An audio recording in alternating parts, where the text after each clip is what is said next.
Welcome back. Right now, I am joined by Greta Davis and Makenzi Jordan. They are authors of a brand new children's book. Makenzi and Greta, thanks for joining us today. Thank you so much for having us. So, both of you together decided that children were really struggling during this pandemic, and so you created something to help with that. Tell me more. Sure. So it's a book written specifically for children, but it's good for adults too. There's a lot of information in there about why you can't take all the toilet paper and why you can't take all the hand sanitizer and hoard all of these important things that everybody else needs.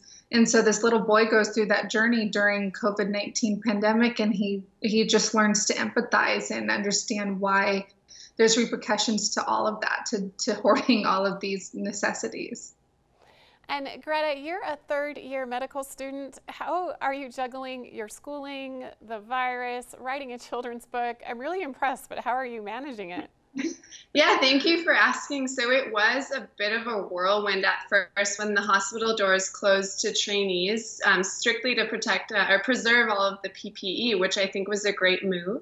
But we had an unplanned month break, which never happens at this point in your training. And so Makenzi and I had a hard time slowing down the gears, and we were brainstorming what can we do to help the people that we're normally helping in our careers. And I was on a pediatric rotation, and I thought, what better way than to write a children's book? So we definitely had more time than I would have if I was full gung-ho in my training. Well, I'd love to dig into the book. Tell me about the plot and what you decided to focus on, because there's so many things you could talk about within a children's book about this virus. Right. So there's a bunch of hidden messages in the book, as well as the story as a whole, which is, like I said, the empathy part of just recognizing that there's repercussions to hoarding all these necessities that everybody else needs. And there's a small 2 pages with our personal dog Rosie in there, because we adopted her. We were fostering her and then adopted her. And so there's hidden messages like, it's better, the smart thing is to foster or adopt if you can, versus buying a brand new puppy from a breeder. You know, you're not a bad person either way with whatever you choose to do. And there's I'm flipping through here, I'm sorry, but I'm looking just like at the fact that his friend from class, she has a birthday party and her mom can't bake her a cake because they took all the eggs, you know, and so there's just a lot of eye-opening pieces in here, and why you need to stay 6 feet away from each other. And in the book, he says that that's a whole dad length away, because that's how he's interpreting it. And he notices that his mom has run out of face masks and she's a doctor. And so he takes things into his own hands, and he's able to make masks and have fun with it. And like I said, it's a kid's way of interpreting the pandemic, but he has fun along the way. It doesn't need to be scary, and he's also not shut out at the same time. We just showed some of the fun illustrations on screen. Is this something that the two of you always wanted to do together, to write and illustrate a children's book?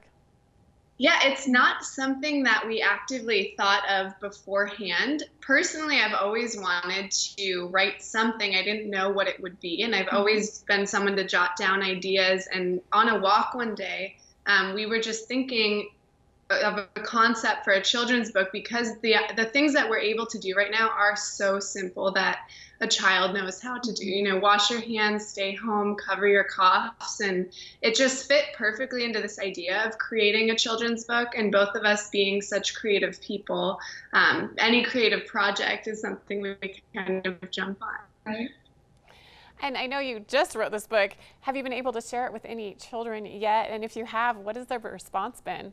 Actually, yeah, quite a few. And I was a nanny for 13 years, maybe a little longer, which is scary to think about. But these children, their families, before they even knew that we were writing a book, before I even knew and Greta knew that we were writing a book, they reached out to me and said, you know, my kids are scared. They don't know what's going on. But then they heard something on the news, and they heard mommy and daddy talk. And so they're interpreting this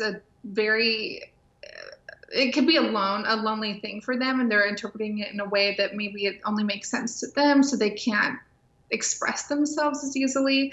So yeah, I've had a lot of parents, once they received the book, their kids are holding up the book and they're like, the sickness, you know, this is what it is. And they're kind of having fun with it. And they love the illustrations. Even for those kids who don't know how to read yet, they can look at the pictures and understand what's going on and ask questions. So it's provoking them to ask questions to mom and dad or to their teachers via Zoom. We've had a lot of teachers buy classroom sets, which is incredible. And just great feedback all around from teachers, from parents, from kids of all ages. So it makes me feel really good. Yeah. And it seems that you focused on universal themes that wherever you are in our country, really in the world, that you can relate to what's happening within this book, regardless of how hard the virus has hit your particular area. Exactly. That was our goal, to make sure that this wasn't just particularly focused on our state or our country, rather, and that we could get this out there and share it with the world, because this is a worldwide issue. So it's important that families and children have this as their, I keep saying, as their Bible almost to turn to, because there's not much out there for them to cope with. Well, and you mentioned that teachers have bought classroom sets. Where can we buy this book? Where can we find it? It's on Amazon, so I think you have to type in the whole title. So it's So Much Toilet Paper with 7 O's, and then A Kid's Guide to Surviving a Pandemic, or you can type in our names in Amazon and it pops up. I noticed it that way.